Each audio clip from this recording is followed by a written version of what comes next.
পারতেন।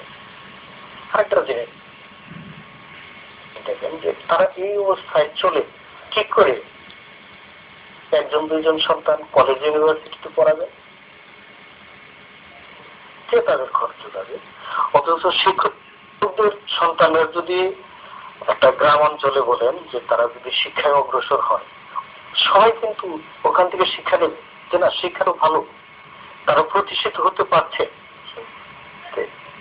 দৃষ্টান্ত হয়ে যায়। তখন সবকিছু বলে করানো হয় না।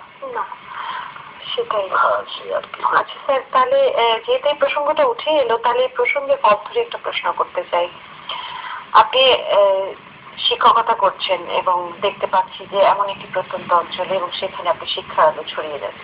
শিক্ষকতার জায়গায়ও কিন্তু আমরা দেখতে পাচ্ছি উঁচু নিচু, উচ্চবৃত্ত নিম্নবৃত্ত, জৌলুস এবং অভাবের বিরাট একটা তফাৎ বা ফারাক থেকেই যায়। আপনারা যারা শিক্ষকতা করছেন তারাও শিক্ষকতা করছেন, আবার শহরমুখী ইংলিশ মিডিয়াম স্কুলের টিচার যারা তারাও শিক্ষকতা করছেন। কিন্তু কোথায় যেন একটা আকাশ পাতাল, সেটা আর্থিক দিকে হোক চলন বলনের দিক থেকে হোক রয়েছে। কখনো মনে হয়নি আমিও তো শিক্ষক, আমিও তো এই সুবিধাগুলো পেতে পারতাম? মনে হয়নি? তা মনে হয় তারা কিন্তু শতকরা 3%। আচ্ছা, এদেরকে নিয়ে কিন্তু আমাদের গোটা শিক্ষা ব্যবস্থার চিন্তাটা করা ঠিক না। যারা বিশেষ করে অভিজাত পরিবারের সন্তানরা সেখানে যায়, ওই ধরনের টিচার তারা শিক্ষা অবদান রাখে, তা আমি স্বীকার করি। কিন্তু গোটা শিক্ষা ব্যবস্থার সম্বন্ধে কিন্তু ভাবতে হবে। প্রত্যন্ত এলাকাটাই কিন্তু সবচেয়ে বড় আর কি। আমি আমাদের কোনো হিংসা নেই। আমি একটু যোগ করতে চাই স্যার, একটু প্রাইভেট পড়ার একটা ব্যাপার আছে। যদিও আপনি ষষ্ঠ শ্রেণীতে ওটা দিয়ে মোটামুটি শুরু করেছিলেন, কিন্তু আমরা দেখি যে প্রাইভেট পড়ার এক নেতিবাচক কথাবার্তা অনেক সময় বলা হয়, এবং একই সাথে প্রাইভেটটাও কিন্তু অনেক সময় পরিপূরক, কারণ ক্লাসে যে শিক্ষা ব্যবস্থা আছে সেটা দিয়ে হয়তো বা স্টুডেন্ট তার শিক্ষকের কাছ থেকে অতটা ভালো করে বুঝতে পারছে না, এবং যে কারণে প্রাইভেট অনেক সময় পড়েও অনেকে। তো আপনি আপনার ব্যক্তিগত জায়গা থেকে কি মনে করেন, বিশেষ করে ইংরেজির মতো একটা সাবজেক্ট যেখানে প্রাইভেট অনেকেই পড়ে, এবং আপনি আপনার ব্যক্তি জীবনে এটাকে কতটা প্র্যাকটিস করেছেন বা কি, আমরা একটু জানতে চাই। প্রাইভেট নিয়ে বিতর্ক আসলে সেটা ভিন্ন একটা কথা, অনেক কথাই আসবে। আমার চাচাকে আমি যখন শিক্ষা দিয়েছি আমি কিন্তু প্রাইভেটই পড়িয়েছিলাম, নাহলে কিন্তু উনি অক্ষর জ্ঞান লাভ করতে পারতেন না। আর শিক্ষকতা একটা পেশা, আমি যদি শিক্ষকতার আসল কাজকে বাদ দিয়ে প্রাইভেট পড়াই সেটা অনৈতিকতা। আর আমি যখন পড়িয়েছি ষষ্ঠ শ্রেণী থাকতে তখন কিন্তু এটা বেআইনি ছিল না, এখন কিন্তু আইন করে নিষিদ্ধ করা হয়েছে, সেটাই উন্নতি। যারা একজন শিক্ষক পরিপূর্ণভাবে ছাত্রদের জন্য নিবেদিত হতে পারে।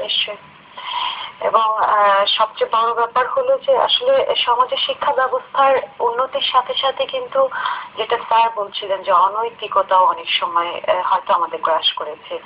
সেই জন্য পাঠ্য বইয়ের বাইরে শিক্ষকরা যে সময়টা আসলে ছাত্রছাত্রীদের দেওয়া উচিত, হয়তো সেই সময়টাতে কখনো যদি কোনো ঘাটতি হয় সেই কারণে হয়তো এই নিয়মগুলো তৈরি করা হয়েছে। এরকম এক্সাম্পল আমরা পেয়েছি পত্র পত্রিকাতে, যে আমরা পড়েছিও এরকম যে পড়েনি প্রাইভেট, সে কারণে তাকে পরীক্ষা ফেল করে দেওয়া হয়েছে, আমার কাছে এসে তুমি পড়তে পারতো।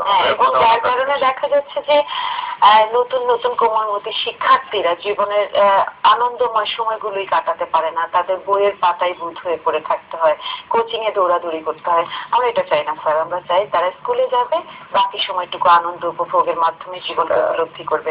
স্যার, আপনি যে এই যে জীবনে এতখানি পথ এসেছেন, আপনার পাশে যে শিক্ষকরা রয়েছেন তারা কিভাবে আপনাকে দেখে অনুপ্রাণিত হয়েছে? আমি গুলজার হোসেন আমাদের একজন শিক্ষক, সহকারী শিক্ষক, উনি আমাকে বলছেন যে স্যার এর আগে অন্য স্কুলে ছিলাম, আমি এক সপ্তাহের মধ্যে আমি কামাই দিতাম, এত ইরেগুলার ছিলাম, কিন্তু আপনার স্কুলে যোগদান করার পরে আপনাকে দেখে আমি 4 বছর ধরে আছি, একদিনের ছুটি। এটা কিন্তু একটা ঐতিহ্য, একটা বিদ্যার্য থাকতে হবে, যেটা মধুপুর সংস্কৃতি উচ্চ মাধ্যমিক বিদ্যালয় সঠিক এবং সফলভাবে করতে পেরেছে। সেটা অন্য স্কুলে আছে কিনা আমার জানা নেই। এখানে ছাত্র শিক্ষক সকলেই কিন্তু রেগুলার। আপনার অবাক হবেন যে 440 জন শিক্ষার্থী এক বছরে একদিনও অনুপস্থিত থাকে যে তারা পুরস্কার গ্রহণ করেছে। আমাদের শিক্ষকদের 50% একদিনও অনুপস্থিত থাকেনি। আমাদের অধ্যক্ষ বজলুর রশিদ খান সাহেবও কিন্তু ছুটি নেননি। তাই হ্যাঁ, আমার মনে হয় যে ওই কলেজের উপর একটা বিশেষ মিরাকল আছে এবং একই সাথে রেগুলারিটি আনতে গেলে একটা এরকম একটা ট্রেডিশন থাকতে হবে। কাকে দেখে মানুষ জানবে, ছাত্র কাকে দেখে অনুপ্রাণিত হবে, সেরকম থাকতে হবে আর কি।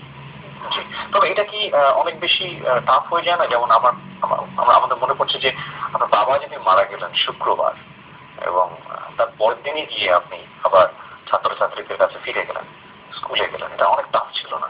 মানে আপনার কাছে কি জানতে চাই। কষ্ট ছিল, কিন্তু আসলে আমার পিতা বিষয়টা জানতেন এবং আমাকে অনুপ্রেরণা দিতেন। তাদের পরিবারের ত্যাগের কথা আমি আগেই বলেছি।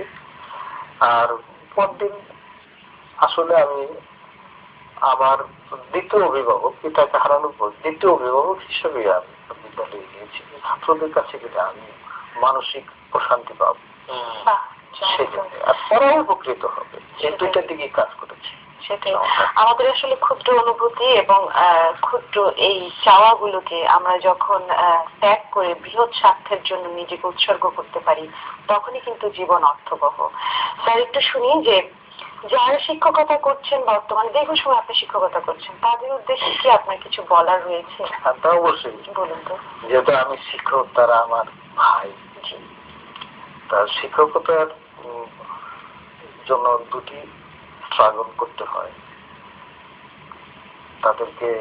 সেজন্য আমি বলবো যে কিছুটা আমরা যে আর্থিক কষ্ট নিয়ে থাকি না কেন, কিছু সঞ্চয় সবসময় করে যাওয়া উচিত, যাতে সন্তান মানুষ করা যায়। এটা শিক্ষকের সাফল্য, দায়িত্ব সেটি দিক থেকে।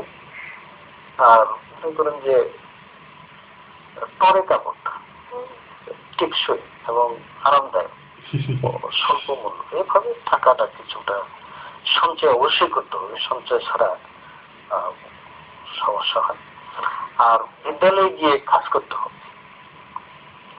আপনি মনে করেন যে আন্দোলন হোক, সংগ্রাম হোক, সেটার মধ্যেও যেতে হবে, রাজপথে থাকতে হবে। কিন্তু আমি যখন ক্লাসে ঢুকবো তখন যেন আমি ভিন্ন একটা মানুষ হয়ে যাই, আমি যেন একটা নিবেদিত প্রাণ হয়ে যাই। আমার ভিতরে যেন একটা দায়িত্ববোধ আসে যে আমি এদের ভবিষ্যৎ করার দায়িত্বটা আমার, এটা আমারই দেশের সন্তান। আমরা ফিউচার বিল্ডার, আমরা ফিউচার কিলার যেন না হই, সেদিকে অসাধারণ বলেছেন স্যার। আপনি শুধু ক্লাসের ভিন্ন মানুষ না, আপনি আমাদের এই সমাজে আপদমস্তক ভিন্ন একজন মানুষ এবং আপনাকে দেখে আমরা প্রতি মুহূর্তে অনুপ্রাণিত হতে চাই। ছোট্ট একটা বিরতির পরে আবার গল্প ফিরছি।